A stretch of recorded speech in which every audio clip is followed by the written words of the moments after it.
Hello friends, ಇವತ್ತು ನಾವು preposition ಮತ್ತು ಆರ್ಟಿಕಲ್ಸ್ ರಿಲೇಟೆಡ್ ಕ್ವೆಶನ್ಸ್ ಓದೋಣ. ಏನಂದರೆ ಇದು ಎಲ್ಲಿಂದ ಸೆಲೆಕ್ಟ್ ಮಾಡ್ಕೊಂಡಿದ್ದೀನಿ ಅಂದರೆ ಕರ್ನಾಟಕ ಗೌರ್ಮೆಂಟ್ ಟೆಕ್ಸ್ಟ್ ಬುಕ್ಸ್ ಇದೆಯಲ್ಲ ಅಲ್ಲಿಂದ ಸೆಲೆಕ್ಟ್ ಮಾಡ್ಕೊಂಡಿದ್ದೀನಿ.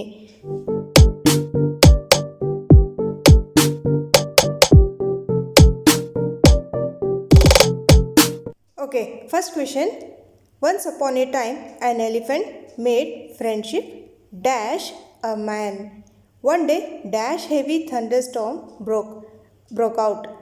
The elephant went to his friend who had a little hut dash the edge of dash forest. So ಬ್ರ್ಯಾಕೆಟಲ್ಲಿ ಇವಾಗ ಏನು ಕೊಟ್ಟಿದ್ದಾರೆ ನಿಮಗೆ, a the with on at ಅಂತ ಕೊಟ್ಟಿದ್ದಾರೆ. ಸೊ ಇವಾಗೇನು ಇದರಲ್ಲಿ ಪ್ರಪೋಸಿಷನ್ನು ಕೊಟ್ಟಿದ್ದಾರೆ ಮತ್ತು ಆರ್ಟಿಕಲ್ಸು ಕೊಟ್ಟಿದ್ದಾರೆ ಬ್ರ್ಯಾಕೆಟಲ್ಲಿ. ನೀವು ಯಾವ ಕ್ವಶನ್ಗೆ ಎಲ್ಲಿ ಸೂಟಬಲ್ ನಾವು ಪ್ರಪೋಸಿಷನ್ ಹಾಕಬೇಕು, ಯಾವ ಪ್ರಪೋಸಿಷನ್ ಹಾಕಬೇಕು ಅಥವಾ ಯಾವ ಆರ್ಟಿಕಲ್ ಹಾಕಬೇಕು ಬರಿಬೇಕು ಅನ್ನೋದನ್ನು ನೀವು ಕರೆಕ್ಟಾಗಿ ಬರಿಬೇಕು. ನೋಡಿ ಫ್ರೆಂಡ್ಸ್, ಇದು ಪೇಪರ್ 1 ಪೇಪರ್ 2 ಇಬ್ರಿಗೂ ಯೂಸ್ಫುಲ್ ಆಗುತ್ತೆ. ಏನಕ್ಕೆ, ಆರ್ಟಿಕಲ್ಸ್ ಮತ್ತು ಪ್ರಪೋಸಿಷನ್ ಪೇಪರ್ 1 ಇದೆ ಸಿಲೆಬಸಲ್ಲಿ, ಪೇಪರ್ 2 ಇದೆ. ಪೇಪರ್ 2 ಎಸ್ಪೆಷಲಿ ಅವರು ಈ ಥರ ಒಂದು ಪ್ಯಾಸೇಜ್ ಕೊಟ್ಬಿಟ್ಟು ಒಂದು 4 ಲೈನ್ಸ್ದು ಈ ಥರ ಒಂದು ಸೆಂಟೆನ್ಸ್ ಕೊಟ್ಬಿಟ್ಟು ಅದರಲ್ಲಿ ಈ ಪ್ರಪೋಸಿಷನ್ ಮತ್ತು ಆರ್ಟಿಕಲ್ಸ್ ಎಲ್ಲಿ ಮಿಸ್ಟೇಕ್ ಇದೆ ಅದನ್ನು ಬರಿಬೇಕು. 100% ಸೆಕೆಂಡ್ ಪೇಪರಲ್ಲಿ ಕೊಡ್ತಾರೆ. ಓಕೆ, ಆನ್ಸರ್ ನೋಡಿ. ಇವಾಗ once upon a time an elephant made friendship with a man. With ಬಂದಿದ ತಕ್ಷಣ ನಿಮಗೆ ಡೌಟ್ ಆಗುತ್ತೆ. ಏನಕ್ಕೆ ಅಂದರೆ ನೀವು ಎಷ್ಟು ಪ್ರಪೋಸಿಷನ್ಸ್ ಕಲ್ತಿದ್ದೀರಾ, on, into, across, beside, upon ಇಷ್ಟು ಕಲ್ತಿರ್ತೀರ. ವಿತ್ ಇದೆಯೋ ಇಲ್ವೋ ಅಂತಂದ್ಬಿಟ್ಟು ಕನ್ಫ್ಯೂಸ್ ಆಗುತ್ತೆ. ಸೊ ವಿತ್ ಏನಿದೆ ಒಂದು ಪ್ರಪೋಸಿಷನ್. ಸೊ ನೆಕ್ಸ್ಟ್ ಕಂಟಿನ್ಯೂ ಮಾಡೋಣ. Question. One day dash heavy thunderstorm. One day a heavy thunderstorm broke ಆದಮೇಲೆ ಕಾಮ ಇದೆ ನೋಡಿ, ಅಲ್ಲಿಗೆ ನಾವು ಸ್ವಲ್ಪ ಪಾಸ್ ಕೊಡಬೇಕು. ಪಂಕ್ಚುಯೇಷನಲ್ಲಿ ಕಲ್ತಿದ್ರಿ ಅಲ್ವಾ ನೀವು. ಬ್ರೋಕ್ ಆದಮೇಲೆ ಸ್ವಲ್ಪ ಪಾಸ್ ಕೊಟ್ಬಿಟ್ಟು ಕಾಮ, ಬ್ರೋಕ್, ಔಟ್ ಆದಮೇಲೆ ಏನಿದೆ ನೋಡಿ, ಸೆಮಿಕೋಲನ್ ಇದೆ. ಇದು ಇಂಗ್ಲೀಷ್ ಟೀಚರ್ಸ್ಗೆ ಪೇಪರ್ 2 ಅವ್ರಿಗೆ ಹೆಲ್ಪ್ಫುಲ್ ಆಗುತ್ತೆ. ಕಾಮ ಮತ್ತು ಸೆಮಿಕೋಲನ್ ಇದೆ ನೋಡಿ, broke, out. The elephant went to his friend who had a little hut on the edge. ಕೆಳಗಡೆ ಆನ್ಸರ್ಸ್ ಕೊಟ್ಟಿದ್ದೀನಿ ನೋಡಿ, ವಿತ್ ಎ ಆನ್ ದ. ಇವಾಗ ಫಸ್ಟಿಂದ ಓದೋಣ ಕ್ವಶನ್. ಕೆಳಗಡೆ ಆನ್ಸರ್ಸ್ ಇದೆಯಲ್ಲ ಅದನ್ನು ನೋಡಿಕೊಂಡು. Once upon a time an elephant made friendship with a man. One day a heavy thunderstorm broke out. The elephant went to his friend who had a little hut on the edge of the forest. ನೋಡಿ, the forest, the sun, the moon. ಈ articles ಬಗ್ಗೆ ನಾನು complete video ಮಾಡಿದ್ದೀನಿ. Paper 2 ಅವರಾಗಿದ್ದರೆ compulsory ನೋಡಬೇಕು. Paper 1 ಅವ್ರಿಗೂ use ಆಗುತ್ತೆ. ಆರ್ಟಿಕಲ್ಸಲ್ಲಿ A and the ಮತ್ತು ಎಲ್ಲಿ ಯೂಸ್ ಮಾಡೋದು ನೋಡಿ. ಇವಾಗ ರಿವರ್ಸ್ ಇದ್ದರೆ, ಮೌಂಟೇನ್ಸ್ ಇದ್ದರೆ the river, the Nile river ಅಂತ ಹೇಳ್ತೀವಿ. ಮೌಂಟೇನ್ಸ್, ದ ಮೌಂಟೇನ್ಸ್ ಅಂತ ಹೇಳ್ತೀವಿ. ಅದನ್ನು ಡೀಟೇಲಾಗಿ ಆ ವಿಡಿಯೋ ಲಿಂಕ್ ನಾನು ಡಿಸ್ಕ್ರಿಪ್ಷನ್ ಬಾಕ್ಸಲ್ಲಿ ಕೊಟ್ಟಿರ್ತೀನಿ. ಆರ್ಟಿಕಲ್ಸ್ ಒಂದು ವಿಡಿಯೋ ನೋಡಿ, ಎ ಆ್ಯಂಡ್ ದ ಎಲ್ಲಿ ಯೂಸ್ ಮಾಡೋದು. ಇನ್ನೊಂದು ಸತಿ ಹೇಳ್ಬಿಡ್ತೀನಿ ನೋಡ್ಕೊಳ್ಳಿ. ಇನ್ನೊಂದು ಸತಿ. The is used when a singular noun is use to represent a class or group of animals. The ಎಲ್ಲಿ ಯೂಸ್ ಮಾಡ್ತೀವಿ ಅಂದರೆ ಇಲ್ಲಿ ಒಂದು ಸಿಂಗ್ಯುಲರ್ ನೌನ್ ಆಗಿರ್ಬೋದು. ಇಲ್ಲಿ ಇವಾಗ ಏನು ಕೊಟ್ಟಿದ್ದಾರೆ, ದ ಫಾಕ್ಸ್ ಒಂದು ನೌನ್ ಇದೆ. The fox is a clever animal. ಏನಿದೆ ಇಲ್ಲಿ, ದ ಫಾಕ್ಸ್ ಒಂದು ನೌನ್, ಸಿಂಗ್ಯುಲರ್ ನೌನ್ ಆಗಿರ್ಬೋದು, ಒಂದು ಪ್ಲೂರಲ್ ನೌನ್ ಆಗಿರ್ಬೋದು. ಅದ್ರ ಮುಂದೆ ನಾವು ದ ಯೂಸ್ ಮಾಡ್ತೀವಿ ನೋಡಿ. ಇವಾಗ ನಾನು ಹೇಳಿದ ತಕ್ಷಣ ನಿಮಗೆ ದ ಪರ್ಫೆಕ್ಟ್ ಆಗೋದಿಲ್ಲ. ಏನು ಯಾವಾಗ ಆಗುತ್ತೆ ಅಂದರೆ, ಇವಾಗ ನಂಬರ್ ಆಫ್ ಎಕ್ಸಾಂಪಲ್ಸ್ ನಮ್ಮ ಮುಂದೆ ವಿಡಿಯೋದಲ್ಲಿ ಒಂದು ಸಾಲ್ವ್ ಮಾಡಿದಾಗ ನಿಮಗೆ ಅರ್ಥ ಆಗುತ್ತೆ ದ ಎಲ್ಲಿ ಯೂಸ್ ಮಾಡೋದು ಅನ್ನೋದು. ಒಂದೇ ಒಂದು ಕ್ವೆಶನ್ ಎಕ್ಸಾಂಪಲ್ ಕೊಟ್ಟಿದ ತಕ್ಷಣ ಅರ್ಥ ಆಗೋಲ್ಲ. ಓಕೆ, ಇವಾಗ ನೆಕ್ಸ್ಟ್ ಏನಿದೆ ನೋಡಿ, ಎ ಎಲ್ಲಿ ಯೂಸ್ ಮಾಡೋದು ಮತ್ತು ಆ್ಯನ್ ಎಲ್ಲಿ ಯೂಸ್ ಮಾಡೋದು. A is used before a word beginning with a consonant sound. Vowels ಮತ್ತು ಕಾನ್ಸೊನೆಂಟ್ಸ್ ನಿಮಗೆ ಗೊತ್ತಿದೆ. ಎ ಎಲ್ಲಿ ಯೂಸ್ ಮಾಡ್ತೀವಿ, ಒಂದು ಕಾನ್ಸೊನೆಂಟ್ ಸೌಂಡ್ ಮುಂದೆ, ಕಾನ್ಸೊನೆಂಟ್ ಮುಂದೆ ಅಲ್ಲ. ವವಲ್ಸ್ ಯಾವುದ್ಯಾವುದಿದೆ ನೋಡಿ, A E I O U ಇದು ವವಲ್ಸ್. ಅದ್ರ ವವಲ್ಸ್ ಮುಂದೆ ಅಂತ ಹೇಳಿಲ್ಲ ಇಲ್ಲಿ. ಏನು ಹೇಳಿದ್ದಾರೆ, ವವಲ್ ಸೌಂಡ್ ಮುಂದೆ ಆ್ಯನ್ ಯೂಸ್ ಮಾಡ್ತೀವಿ. ಒಂದು ವವಲ್ ಸೌಂಡ್ ಮುಂದೆ ಆ್ಯನ್ ಯೂಸ್ ಮಾಡ್ತೀವಿ. ಕಾನ್ಸನೆಂಟ್ ಮುಂದೆ ಎ ಯೂಸ್ ಮಾಡ್ತೀವಿ. ಎಕ್ಸಾಂಪಲ್ಸ್ ನೋಡಿ. A girl, a horse, a useful book. A useful U ಬಂದಿದೆ, ಆದರೆ ನಾವು A E I O U ಮುಂದೆ ನಾವು ಇಲ್ಲಿ ಆ್ಯನ್ ಯೂಸ್ ಮಾಡಿಲ್ಲ, ಎ ಯೂಸ್ ಮಾಡಿದ್ದೀವಿ. ಏನಕ್ಕೆ ಅಂದರೆ ಎ ಯೂಸ್ಫುಲ್ ಬುಕ್ ಅಂತ ಇದೆ. ಯು ಸೌಂಡ್ ಹೇಗೆ ಬರ್ತಾ ಇದೆ, ಯು ಅಂತ ಇದೆ ಅಲ್ಲಿ, ಆದರೂ ನಾವು ಆ್ಯನ್ ಯೂಸ್ ಮಾಡಿಲ್ಲ. ವೈ ಓ ಯು ಅಂತ ಸೌಂಡ್ ಬರ್ತಾ ಇದೆ. So A useful book, A use ಮಾಡ್ತಾ ಇದ್ದೀವಿ ಅಲ್ಲಿ. ನೆಕ್ಸ್ಟ್ ಆ್ಯನ್ ಎಲ್ಲಿ ಯೂಸ್ ಮಾಡ್ತಾ ಇದ್ದೀವಿ ನೋಡಿ. ಎಕ್ಸಾಂಪಲ್, ಆ್ಯನ್ ಎಗ್ ಸೌಂಡ್ ಹೇಗೆ ಬರ್ತಾ ಇದೆ, ಎಗ್ ಅಂತ ಬರ್ತಾ ಇದೆ. ಆ್ಯನ್ ಆರೆಂಜ್ ಓ ಸೌಂಡ್ ಬರ್ತಾ ಇದೆ, orange O. An hour H O U R an H ಸೈಲೆಂಟಲ್ಲಿ, ಹೆಚ್ ಕಾನ್ಸನೆಂಟ್ ಒಂದು, ಆದರೆ ಓ ಸೌಂಡ್ ಬರ್ತಾ ಇದೆ, ಆರ್ ಓ ಹೆಚ್ ಸೈಲೆಂಟ್ ಇಲ್ಲಿ. An honest man. ಆನೆಸ್ಟ್ ಯಾವ ಸೌಂಡ್ ಬರ್ತಾ ಇದೆ, ವವಲ್ ಸೌಂಡ್ ಬರ್ತಾ ಇದೆ. ಆನೆಸ್ಟ್, ಅದಕ್ಕೆ ಆ್ಯನ್ ಯೂಸ್ ಮಾಡಿದ್ದೀವಿ ನೋಡಿ. ಇದರಲ್ಲಿ ವಿತ್ ಎಲ್ಲಿ ಕಾಣಿಸ್ತಾ ಇದೆ ನೋಡಿ ನೀವು. ಇದು ನಾವು ವಿತ್ ಏನು ಮಾಡ್ತೀವಿ, ಒಂದು ವರ್ಡ್ ಜೊತೆ ಯೂಸ್ ಮಾಡ್ತೀವಿ. ಹೇಗೆ ಅಂತಂದರೆ ಅದೊಂದು ಪ್ರಪೋಸಿಷನ್ ಥರ ಯೂಸ್ ಮಾಡ್ತೀವಿ.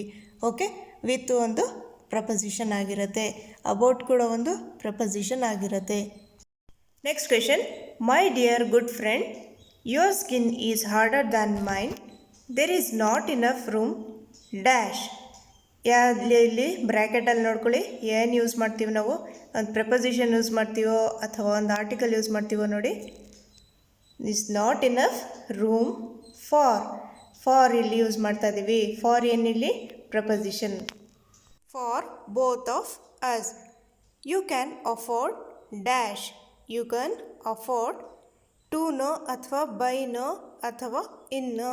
ಏನು ನೋಡಿ, you can afford to remain in dash rain, in the rain, while I am protecting my delicate skin from the hail storm ಅಥವಾ ಫ್ರಮ್ ಎ ಹೇಲ್ ಸ್ಟಾರ್ಮ್. ಯಾವ್ದು ನೋಡಿ, ಎ ಹೇಲ್ ಸ್ಟಾರ್ಮ್ ಬರುತ್ತೆ. A hail storm, the hail storm ಬರೋದಿಲ್ಲ.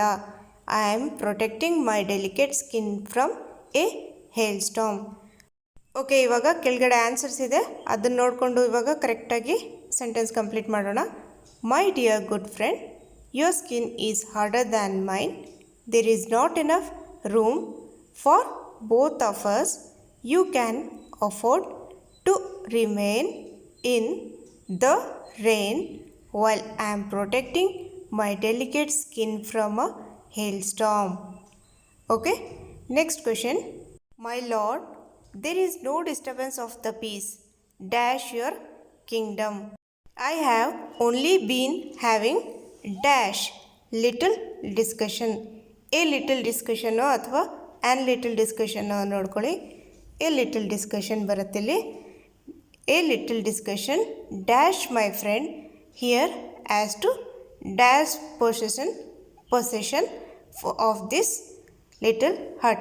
ನೀವು ಎಕ್ಸಾಮಲ್ಲಿ ಏನು ಮಾಡಬೇಕು ಅಂದರೆ, ಈ ಥರ ಕೊಟ್ಟಿದ್ರೆ ಬ್ರ್ಯಾಕೆಟಲ್ಲಿ ನೀವೇನು ಮಾಡಿ, first my lord there is no disturbance of the peace in your kingdom ಅಂತಂದ್ಬಿಟ್ಟು ಬರ್ದಾದ್ಮೇಲೆ ಏನು ಮಾಡಿ, ನೀವು ಈ ಥರ ಇನ್ಮೇಲೆ ಟಿಕ್ ಮಾಡ್ಕೊಳ್ಳಿ. ಓಕೆ, ಇದಾಗ್ಬಿಟ್ಟಿದೆ ಅಂತಂದ್ಬಿಟ್ಟು.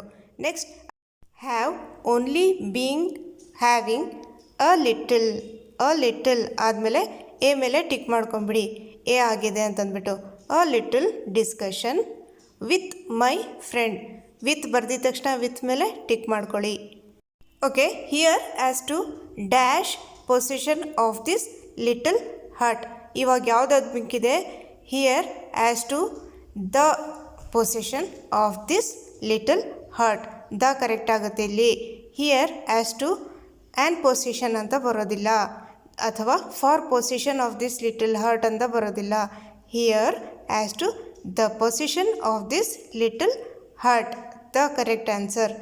ಓಕೆ, ಇವಾಗ ಏನು ಮಾಡ್ತೀರಾ ನೀವು, ನಾನು ಹೇಳ್ದಂಗೆ ನೀವು ಕ್ವೆಶನ್ ಒಂದು ಅಲ್ಲಿ ಡ್ಯಾಶಲ್ಲಿ ಫಿಲ್ ಮಾಡಿದ ತಕ್ಷಣ ಇದು ಫಿಲ್ ಮಾಡಿದ್ದೀನಿ ಅಂತ ಟಿಕ್ ಮಾಡ್ಕೋಬೇಕು. ಈ ಥರ ಬ್ರ್ಯಾಕೆಟಲ್ಲಿ ಕೊಟ್ಟಾಗ ಯೂಶ್ವಲಿ ಕನ್ಫ್ಯೂಷನ್ ಆಗುತ್ತೆ. ಸೊ ಯಾವ್ದು ಬರ್ದಿದ್ದೀನಿ ಯಾವ್ದು ಬರ್ದಿಲ್ಲ ಅಂತಂದ್ಬಿಟ್ಟು. ಸೊ ನೀವೇನು ಮಾಡ್ತೀರಾ, ಡ್ಯಾಶ್ ಅಲ್ಲಿ ಫಿಲ್ ಮಾಡಿದ ತಕ್ಷಣ ಅದ್ರ ಮೇಲೆ ಟಿಕ್ ಇದನ್ನು ಹಾಕಿದ್ದೀನಿ. ಓಕೆ, ಸೆಕೆಂಡ್ ಅದಾಯಿತು, ಇನ್ ಆಯಿತು, ಅದಾದಮೇಲೆ ಎ ಆಯಿತು, ಅದಾದಮೇಲೆ ವಿತ್ ಆಗಿದೆ, ಅದಾದಮೇಲೆ ಲಾಸ್ಟಲ್ಲಿ ದ ಬಂತು. ಓಕೆ ಅಂತಂದ್ಬಿಟ್ಟು ಈ ಥರ ಟಿಕ್ ಮಾಡ್ಕೊಂಡು ಆನ್ಸರ್ ಮಾಡಬೇಕು. ಕ್ವೆಶನ್ ಪೇಪರ್ ಮೇಲೆ ಟಿಕ್ ಮಾಡ್ಕೊಂಬಿಡಬೇಕು. Okay, next question. On seeing the personal, the man protested and asked lit was not necessary to include in this commission dash member of his side. ನೋಡಿ ಲಾಸ್ಟಲ್ಲಿ ಏನು ಬರುತ್ತೆ, dash member of his side. A member ಅಥವಾ ಏನಿದೆ ನೋಡಿ ಅಲ್ಲಿ an member. Okay, ಇದಕ್ಕೆ answer ನೋಡಿ. On seeing the personal, the man protested and asked lit was not necessary to include in this commission a member from his side. A member from his side. Next question. Gentlemen of dash jungle, there is no need dash me to waste your valuable time dash relating dash story which I am sure you all know. ಇದು ನಾನು ಬರೀ question ಕೊಟ್ಟಿದ್ದೀನಿ, ಏನಕ್ಕೆ ಅಂದರೆ ನೀವು answer guess ಮಾಡಿ. Gentlemen of the jungle, there is no need of ಮೀನೋ ಅಥವಾ ಫಾರ್ ಮೀನೋ ನೋಡಿ ಇಲ್ಲಿ. There is no need of me to waste your valuable time ಅಥವಾ there is no need for me to waste your valuable time. ಯಾವ್ದು correct ನೋಡಿ.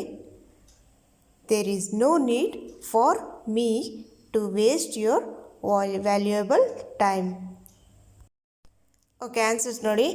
Gentlemen of the jungle, there is no need for me to waste your valuable time in relating a story which I am sure you all know. ನೋಡಿ ಇವಾಗ ಏನು ಮಾಡಿ, ಈ ಕ್ವೆಶನ್ನಿಂದ ಕೆಳಗಡೆ answer ಕೊಟ್ಟಿದ್ದೀನಿ, ಕೆಳಗಡೆ ಆನ್ಸರ್ ನೋಡಬೇಡಿ ನೀವು, ಹಾಗೆ ನೀವು ಕ್ವೆಶನ್ನ ಆನ್ಸರ್ ಮಾಡೋಕ್ಕೆ ಟ್ರೈ ಮಾಡಿ. ಸೊ ಅದರಿಂದ ನಿಮಗೆ ಒಂದು ಮಾಕ್ ಟೆಸ್ಟ್ ಥರ ಆಗುತ್ತೆ, ಒಂದು ಪ್ರಾಕ್ಟೀಸ್ ಥರ ಆಗುತ್ತೆ. ಕೆಳಗಡೆ ಆನ್ಸರ್ ನೋಡಬೇಡಿ, ಕ್ವೆಶನ್ ಓದೋಣ. ಇವಾಗ ಬನ್ನಿ. My good man, please confine yourself to relevant issues. We have already heard the circumstances dash various unbiased sources.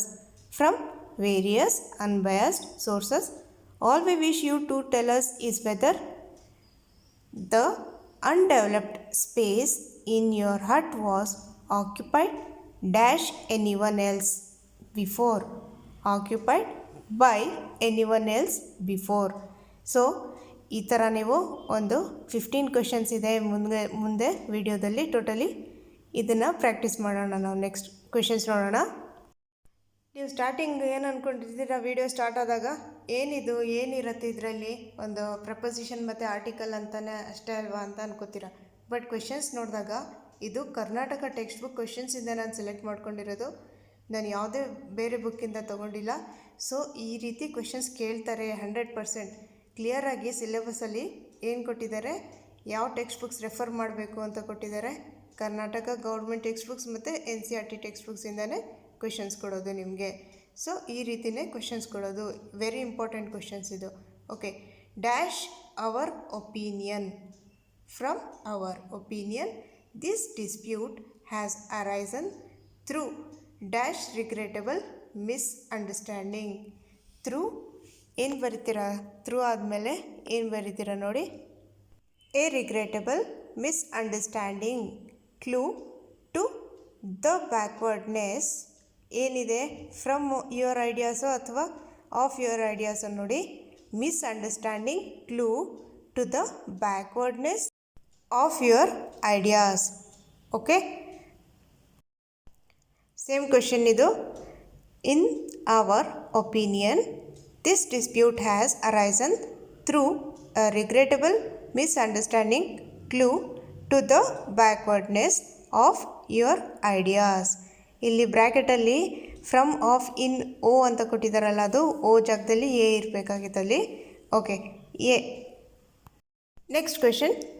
Early one morning when the huts already occupied by the jungle lords were all beginning to decay and fall to pieces, he went out and built bigger and better hut a little distance away from the jungle. Next question answer ನೀವೇ ನೋಡ್ದಂಗೆ try ಮಾಡಿ answer ಮಾಡೋಕ್ಕೆ.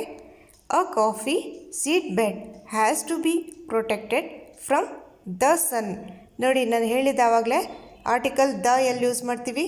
The sun, the moon, the mountains ಮುಂದೆ use ಮಾಡ್ತೀವಿ. The sun, the moon, the ಅಲ್ಲಿ use ಮಾಡ್ತೀವಿ. Okay, the sun dash putting up by putting up a shade over it. Over ಬ್ರ್ಯಾಕೆಟಲ್ಲಿ ಕೊಟ್ಟಿದ್ದಾರೆ. ಎಗೇನ್ ನಾನು ಹೇಳ್ತಾ ಇದ್ದೀನಿ, ನೀವು ಆನ್ಸರ್ ಒಂದು ಬರ್ದಿದ ತಕ್ಷಣ ಫಸ್ಟ್ ಬ್ರ್ಯಾಕೆಟಲ್ಲಿ ಫಸ್ಟ್ ಡ್ಯಾಶಲ್ಲಿ ಒಂದು ಆನ್ಸರ್ ಬರ್ದಿದ ತಕ್ಷಣ ಬ್ರ್ಯಾಕೆಟಲ್ಲಿ ಒಂದು ಟಿಕ್ ಮಾಡಿಬಿಡಬೇಕು. ಅ ಕಾಫಿ ಅಂದಿದ ತಕ್ಷಣ ಟಿಕ್ ಅಂತಂದ್ಬಿಟ್ಟು ಬ್ರ್ಯಾಕೆಟಲ್ಲಿ ಹಾಕ್ಬಿಡಿ. ಅದೇ ರೀತಿ ದ ಬರ್ದಿದ ತಕ್ಷಣ ಅದು ದನ ಟಿಕ್ ಮಾಡಿಬಿಡಿ. ಅದಾದಮೇಲೆ ನೆಕ್ಸ್ಟ್ ಸನ್ ಪುಟ್ಟಿಂಗ್ ಬೈ ಅಂತ ಇದೆಯಲ್ಲ, ಬೈ ಪುಟ್ಟಿಂಗ್ ಇದೆಯಲ್ಲ, ಬೈ ಬರ್ದಾಗಿದ ತಕ್ಷಣ ಬೈಗೆ ಟಿಕ್ ಹಾಕ್ಬಿಡಿ. ಓಕೆ, ಯಾವುದಾದ್ರು ಮಿಕ್ಕಿದೆ ಅಂತ ಆವಾಗ ನಿಮಗೆ ಈಸಿಯಾಗಿ ಆನ್ಸರ್ ಸಿಗ್ತಾ ಹೋಗ್ತಾ ಇರುತ್ತೆ. Next question, this creeper has small leaves resembling betel leaves and bears fruits in a bunch like grapes. In preposition ನಾವು ಎಲ್ಲಿ ಯೂಸ್ ಮಾಡ್ತಾ ಇದ್ದೀವಿ? ಇನ್ ಅ ಬಂಚ್, ಅದರೊಳಗಡೆ. In bunch, in a bunch like grapes. So ನಾವು ಎಲ್ಲಿ use ಮಾಡ್ತೀವಿ ಅಂತಂದರೆ, ಇವಾಗ ನೋಡಿ ಎಕ್ಸಾಂಪಲ್ಸ್ ಇದೆ ಇಲ್ಲಿ. ಇನ್ ಇಂಗ್ಲೆಂಡ್, ಇನ್ ಲಂಡನ್, ಅದರೊಳಗಡೆ. ಇನ್ ಬ್ಯಾಂಗ್ಳೂರ್, ಇನ್ ಒಂದು ಯಾವುದೋ ಒಂದು ಸಿಟಿ ಅದರೊಳಗಡೆ. ಇನ್ ಸಿಟಿ, ಇನ್ ಬ್ಯಾಂಗ್ಳೂರ್. ಲಾಲ್ಬಾಗ್ ಎಲ್ಲಿದೆ? ಇನ್ ಬ್ಯಾಂಗ್ಳೂರ್ ಸಿಟಿ. ಅದೇ ಥರ ಇನ್ ಎಲ್ಲಿ ಯೂಸ್ ಮಾಡ್ತೀವಿ? In China town, in a traffic jam. I saw somebody in a traffic jam. In time square, in a building. Okay, question continue ಮಾಡೋಣ. ಇನ್ ಅ ಬಂಚ್ ಲೈಕ್ ಗ್ರೇಪ್ಸ್ ಅದಾದಮೇಲೆ immediately after the rains, this plant comes up and flowers very quickly, put fourth flowers and fruits and dye in a very short time. As it is not seen for most of the year, it is tied to a tree. ಒಂದು ಮರಕ್ಕೆ ಕಟ್ಟಿಬಿಟ್ರು ಅಂತಂದ್ಬಿಟ್ಟು it is tied to a tree. So ನೀವು ಒಂದು ಈಸಿಯಾಗಿರುತ್ತೆ ನಮಗೆ GPSTR ಅಂತ ಯಾವತ್ತು ಮೈಂಡಲ್ಲಿ ಅಂದ್ಕೋಬಿಡಿ. ಈ ಕ್ವೆಶನ್ಸ್ ಏನಿದೆ ಟೆಕ್ಸ್ಟ್ ಬುಕ್ ಕ್ವೆಶನ್ಸ್ ಇದು first PU, second PU, 10th, 9th ಎಲ್ಲ ಮಿಕ್ಸ್ ಮಾಡಿ ನಾನು ಕೊಟ್ಟಿರೋದು. ಸೊ ಈ questions important. Next question, Mara decided to brush his teeth and wash his face before trekking back home.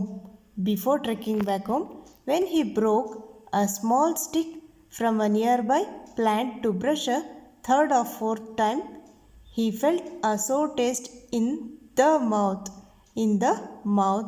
He thought that there was something wrong with the stick and threw it. ಮತ್ತೆ ಇಲ್ಲಿ with ಬಂತು ನೋಡಿ. Next question, in Mara's house they got ready to cook. They prepared the masala with spices, put the water to boil and opened the packet to taste out the meat. Instead of meat, there was a live wild buck.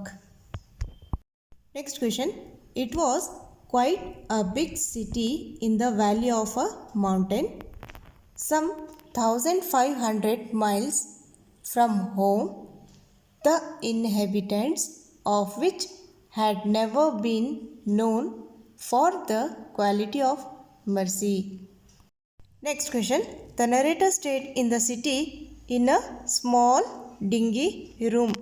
ನಾವು ಎಲ್ಲಿ use ಮಾಡ್ತಾ ಇದ್ದೀವಿ? ಇಲ್ಲಿ ಒಂದು singular ಇದೆ. A small room ಅಂತ ಇದೆ. A small dingy room. By tradition the people ಅಂತ ಯೂಸ್ ಮಾಡ್ತೀವಿ. ದ ಪೀಪಲ್ ಬಹಳ ಜನಕ್ಕೆ ನಾವು ದ ಪೀಪಲ್ ಯೂಸ್ ಮಾಡ್ತಾ ಇದ್ದೀವಿ. ಎ ಪೀಪಲ್ ಯೂಸ್ ಮಾಡಲ್ಲ, ಎ ಪರ್ಸನ್ ಅಂತ ಯೂಸ್ ಮಾಡ್ತೀವಿ. ಸೊ ಇಲ್ಲಿ the people there were professional soldiers. Some of them went to distant places and lent out money on interest. Okay friends, ಇದು last question. ನೀವು ನಮ್ಮ ಚಾನಲ್ಗೆ ಹೊಸದಾಗಿ ಬಂದಿದ್ದರೆ ಸಬ್ಸ್ಕ್ರೈಬ್ ಮಾಡ್ಕೊಳ್ಳಿ. ಈ ವಿಡಿಯೋ ನಿಮಗೇನಾದರೂ ಹೆಲ್ಪ್ಫುಲ್ ಆಗಿದೆ ಅನ್ನೋದಿದ್ದರೆ ಲೈಕ್ ಮಾಡಿ, ಇನ್ನೊಂದು ನಿಮ್ಮ ಫ್ರೆಂಡ್ಸ್ ಜೊತೆ ಶೇರ್ ಮಾಡಿ.